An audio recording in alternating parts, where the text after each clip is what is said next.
अस्सलाम वालेकुम फ्रेंड्स, मैं हूं यासीन और स्टोरी फैक्ट्स चैनल में खुश आमदीद। 1945 में जब दूसरी जंग अजीम अरूज पर थी तो जापान के मेजर तानागुची ने एक रॉयल एलीट फोर्स तैयार की जिसका मकसद ये था कि फिलीपीन जो कि 7100 आइलैंड पर मुश्तमिल है उसमें एक इम्पोर्टेंट स्ट्रेटेजिक आइलैंड जिसका नाम लूबिंग आइलैंड था। उस एलीट फोर्स ने वहां जाकर अमेरिकन फोर्स को कमजोर करना था। इस एलीट फोर्स को लीड करने वाले सोल्जर का नाम हीरो अनोडा था, जिनको मेजर तानागुची ने ये कसम देकर भेजा कि तुमने किसी भी सूरत में अमेरिका के आगे सरेंडर नहीं करना। जब तक मैं बजाते खुद आकर ऑर्डर ना दूं, तुमने उस वक्त तक पोस्ट नहीं छोड़नी। हीरो अनोडा जब अपनी फोर्स लेकर लूबिंग आइलैंड पहुंचता है तो उन्हीं दिनों अमेरिका जापान पर एटमी हमला कर देता है। जापान जंग सरेंडर करता है और अपनी हार तस्लीम कर लेता है। अब चूंकि जापान की हार तस्लीम करने की खबर हीरो अनोडा तक नहीं पहुंची थी तो हीरो अनोडा अपनी जंग जारी रखता है। हीरो अनोडा की फोर्स के सोल्जर्स एक एक करके मरते रहते हैं और नौबत यहाँ तक आन पहुंचती है कि इसकी फोर्स के सिर्फ 2 सोल्जर्स और तीसरा ये खुद जिंदा बचता है। अब चूंकि ये गोरिल्ला टैक्टिक्स से वाकिफ होते हैं और सर्वाइविंग स्किल्स जानते थे तो ये जंगल में घास फूस और जंगली जानवर खाकर जिंदा थे। इनका मानना यह था कि आसपास के इलाकों में जो लोग फसलें काश्त करते हैं वो खाना अमेरिकन सोल्जर्स को सप्लाई किया जा रहा है। ये इस बात से बेखबर थे कि जंग खत्म हो चुकी है। ये तीनों कभी इन गांव वालों की फसलें जला देते, कभी इनके मवेशी मार देते तो कभी किसी किसान को गोली मार देते। दोस्तों, जंग को खत्म हुए एक अरसा बीत चुका था लेकिन हीरो अनोडा की तरफ से हमले अभी भी जारी थे।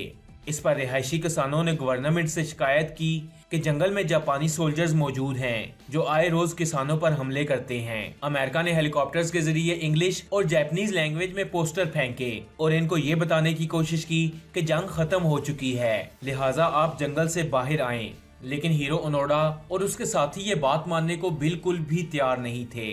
वो ये समझ रहे थे कि शायद अमेरिका इनको ट्रैप करने की कोशिश कर रहा है ताकि जंगल से बाहर आने पर इनको गोली मार दी जाए। हीरो अनोडा और इसके साथियों ने इन पोस्टर्स को इग्नोर किया और अपने हमले जारी रखे। एक एक करके हीरो अनोडा और इसके बाकी साथी भी मर गए और आखिर में बचा सिर्फ हीरो अनोडा। ये जिंदा रहने के लिए जंगल में पत्ते खाता और किसानों के मवेशी चुराकर उनको काट के खाता और ये आए रोज किसी किसान को मार डालता। दोस्तों, जंग खत्म हुए कई साल गुजर गए लेकिन हीरो अनोडा की तरफ से हमले जारी रहे। एक दिन हीरो अनोडा ने एक किसान का सर काट कर गांव के एक खेत में लटका दिया। इस पर गांव वालों ने प्रोटेस्ट किया और लोकल गवर्नमेंट को मजबूरन इस केस में इन्वॉल्व होना पड़ा ताकि जंगल में मौजूद सोल्जर को बाहर निकाला जा सके, क्योंकि जंग को खत्म हुए 29 साल गुजर चुके थे।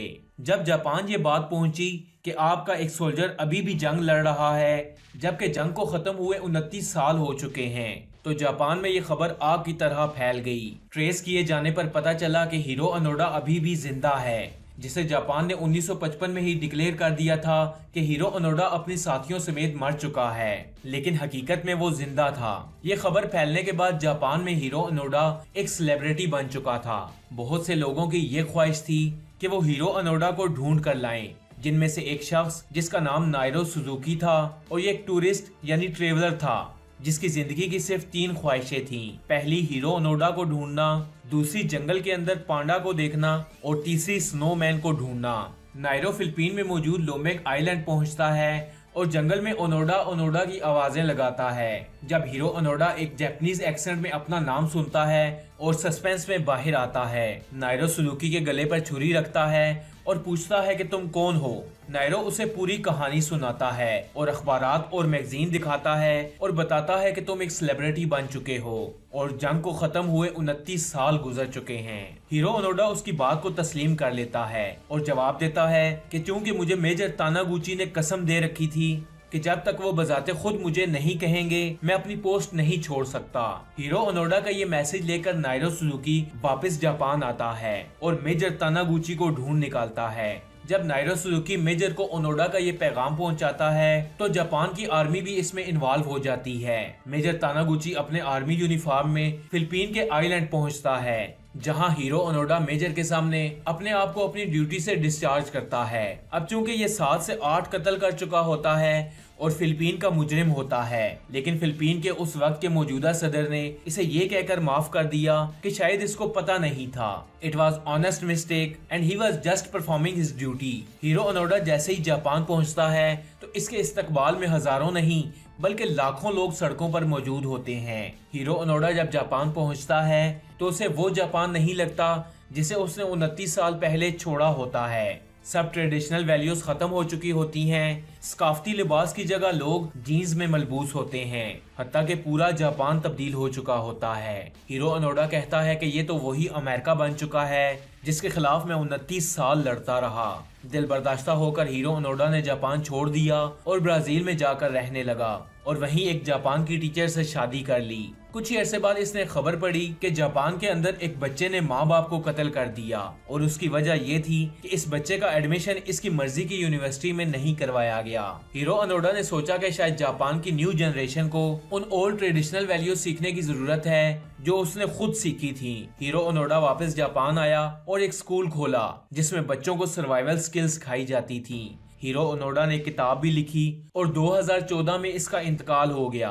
दोस्तों, सोल्जर चाहे किसी भी आर्मी का हो या किसी भी मुल्क का हो, अपने मुल्क के लिए लड़ना, उसकी हिफाजत करना और उस पर आंच भी ना आने देना उसकी ड्यूटी में शामिल होता है। और इसी ड्यूटी को मुकम्मल करने के लिए ये सोल्जर 29 साल तक अकेला जंगल में अपने मुल्क के दिफा के लिए लड़ता रहा। दोस्तों, आपको ये वीडियो कैसी लगी? कमेंट्स बॉक्स में अपनी कीमती राय से जरूर आगाह कीजिएगा। ऐसी और इन्फॉर्मेटिव वीडियोस देखने के लिए स्टोरी फैक्ट्स चैनल को सब्सक्राइब कर लें और साथ में लगे बेल आइकन को भी दबा दें ताकि रोजाना आने वाली ऐसी वीडियोस आप तक बआसानी पहुंच सकें। मैं मिलूंगा आपसे अगली वीडियो में, तब तक के लिए अल्लाह हाफिज।